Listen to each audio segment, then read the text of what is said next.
Больше 4 лет назад ушел из жизни Владимир Лихотин. Ушел быстро и неожиданно. И для себя самого, и для окружающих. У него был юбилей 22 октября, а 2 января его не стало. То есть это мгновенно просто. Юбилей 60 лет был. Раз, все, человека нет. Он очень начал худеть, внезапно, резко. И все. И все время спрашиваете его, а что болит? Ничего не болит. Ну, потом начал кашель. И все. Мы поехали в Томск, дали направление в компанию. И там определили, уже сделали, прооперировали его, сделали, поставили диагноз онкология. Но нам сразу сказали, что он долго не проживет, поэтому что осталось месяца 2-3. Я-то знала диагноз его, но я ему никогда не говорила о нем. И в больнице ему его не сказали. Я считаю, что правильно. Он до последнего, ну, может быть, последний день-два он уже понимал, а мне кажется, что не понимал. И я хочу огромное спасибо сказать, конечно, Телевицкому Александру, Тане Красноштановой. Они очень помогли, конечно. Они постоянно приносили лекарство дорогое. И вот благодаря этому лекарству он просто протянул намного больше, чем врачи обещали ему прожить. Да, Володя, конечно, очень сильно, очень быстро ушел, но на самом деле это болезнь та, которая, не щадит, наверное, никого, ни малого, ни взрослого. Не дай Боже, конечно, такое, но человек уходил, наверное, тяжело уходил, понимая об этом, в общем, я про это как могу сказать. На глазах все это было, да, то есть он, быстро, все это происходило быстро. К большому сожалению, сейчас уже практически не осталось людей, которые незаменимы, скажем так. Играющий баянист, который ориентируется по ходу, это такая большая редкость.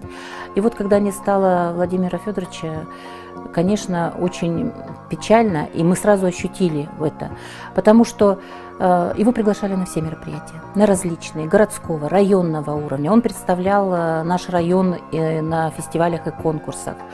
Когда необходимо было что-то быстро сыграть, детям ли, бабушкам ли, достаточно было сказать, что нужно вот это, и тут же это было исполнено. Очень много работал с Мирнинским отделением Ассамблеи народов, потому что те праздники, которые проходили на открытых площадках, на базе отдыха Чоналыр, это разные праздники разных народов, и он знал мелодии, песни этих народов. Хочется еще отметить его композиторскую деятельность, потому что он принимал участие в тех конкурсах, которые проводил город Мирный, на песни о городе. Он писал для коллективов свои, песни. И вот это как говорится, такие люди, наверное, оставляют свой особый яркий след в истории культуры. Мне еще хочется отметить вот такое его личное качество, как галантность. Он же был красивый мужчина, видный мужчина. И, то есть, когда мы сидели в здании администрации, если он даже просто приходил, не к нам приходил, но он заходил, говорил комплименты, говорил о том, вы сегодня хорошо выглядите, улыбался. И вот это поднимало настроение. Потому что вот эта вот черта настоящего мужчины, галантного мужчины, сказать комплимент, к сожалению, сейчас редко кто умеет говорить красивые комплименты. Очень веселый, очень жизнерадостный, всегда с шутками.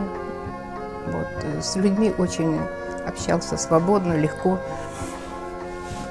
Любили его, как человека, не все, конечно, но в общении с друзьями он был такой очень общительный, очень доброжелательный, всегда помогал всем, чем мог. По музыке никогда никому ни в чем не отказывал, фонограммы там писать, играть на каких-то мероприятиях, юбилеях. Мое знакомство с Владимиром Лихотиным, первый раз, когда я с ним познакомился, это был 2000 год.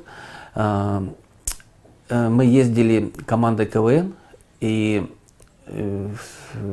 группой поддержки, так сказать, главврача нашего Романенко Михаила Георгиевича. Был съезд главных врачей Вилюйской группы больниц. Ну и тема была такая: здоровый образ жизни. И вот, значит, под этот съезд их, да, мы готовили выступления КВНовские, и у нас был такой конкурс. Ну, значит, все, значит, выступали там под фонограмму, еще как-то музыка. А у нас была живая музыка, был Володя Лихотин. Но это была не только музыка, это были анекдоты, это было все, это было так интересно.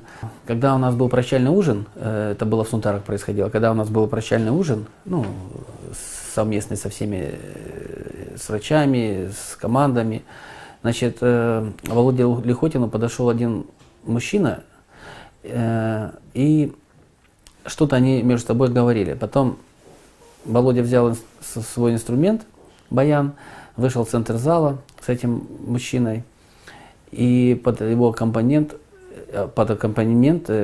мужчина начал петь. Это было, ну, наверное, в консерватории такое не всегда услышишь, мне так показалось на тот момент.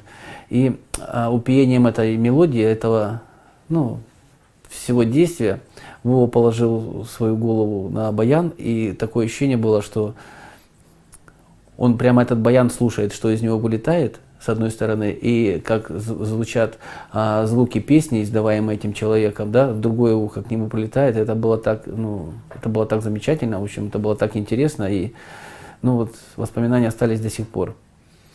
Вот. Володя, ну, для меня он, ну, я не знаю, как сказать, друг, товарищ, но для меня он был не чужой человек, близкий. Когда бывало настроения нету, он всегда его поднимет. Как-то в такую ненастную погоду собрались мы с братом на рыбалку, ну и заехали в магазин купить червей. Навстречу идет Лихотин, мы его приглашаем, поехали с нами. Он говорит: с удовольствием. Баян брать? Говорю: бери. Мы поехали, пока мы доехали до речки, ну, это был 56-й километр, у нас поездка была под музыку, мы даже с машины не выходили, просто пели песни, развернулись и уехали обратно, то есть подняли настроение, и вот эта вот ненастная погода, вся эта дождливая и все прочее, нам вообще как-то так, ну, в общем, вот такое теплое, душевное у меня воспоминание о Володе. И очень ранимая у него была душа, он в себе постоянно скрывал эту ранимость. Не пытался показывать на людях это все, но он очень переживал за каждый нераскрытый талант, за каждого человека, который не успел себя и не смог реализовать, допустим, в музыке.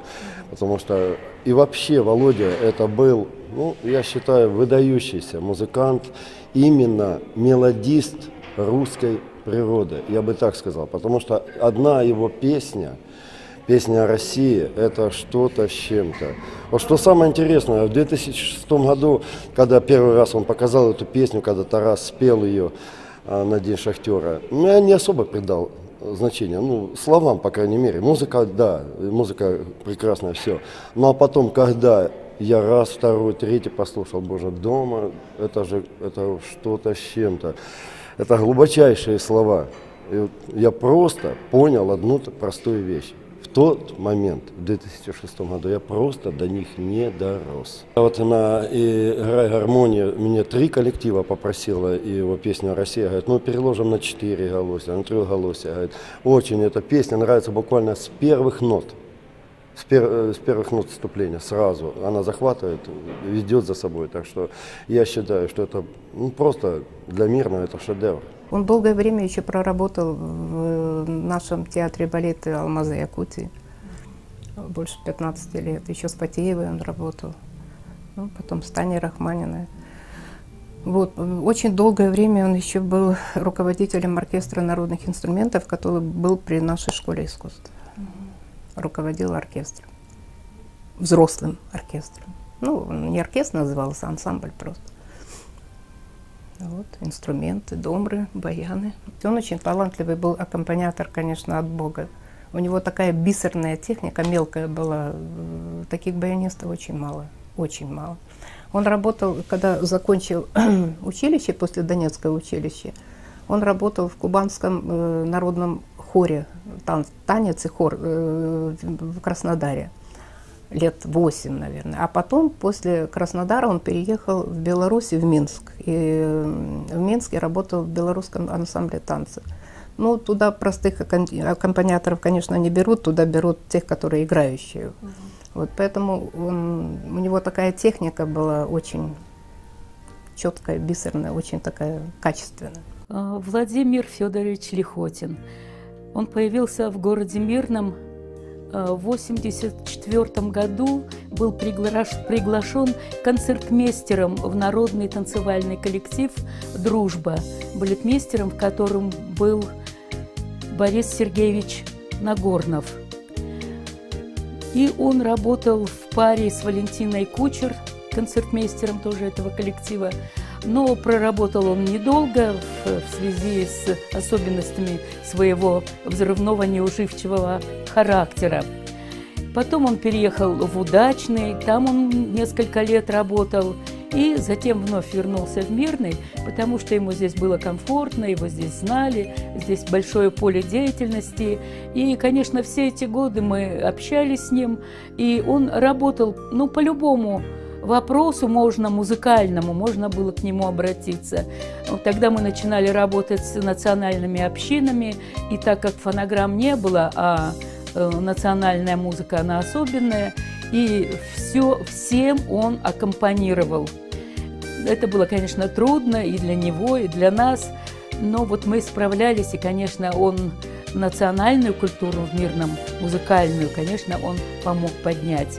Его очень часто приглашали в город Якутск к знаменитым певицам, и он им аккомпанировал, и выезжал с ними и в Россию, и по Якутии ездил очень много. Потом, когда у нас был уже театр балета, детский театр балета, он и там работал аккомпаниатором народного классического танца. То есть музыкант он был с большой буквы, одаренный.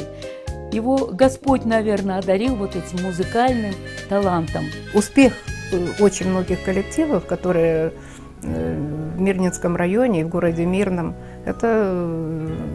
их успех – это заслуга Владимира Лихотина, потому что он прекрасный музыкант был, прекрасный аккомпаниатор. В последнее время, не только в последнее время, он начал писать песни, которые заслуженно в городе. Вот ему вот эту номинацию давали за эти песни. Песня о городе Мирном, первое место заняло в городе было. И так не только о Мирном он писал, «Алмазный», «Гимн медицине» был написан им потом. Какие еще песни? Песни о шахтерах. Много песен различных, песни России. Очень хорошая песня о шахтерах, которая буквально последние месяца 3, наверное, он написал ее до смерти. Хорошая песня такая. Гимн о Мирном песня тоже хорошая. Его песни звучат и сегодня. Их поют разные коллективы. Покидая эту планету, мы уходим с пустыми руками, такими, как пришли. То, ради чего мы жили, остается на земле. У Владимира Лихотина это стихи, песни и добрая память людей.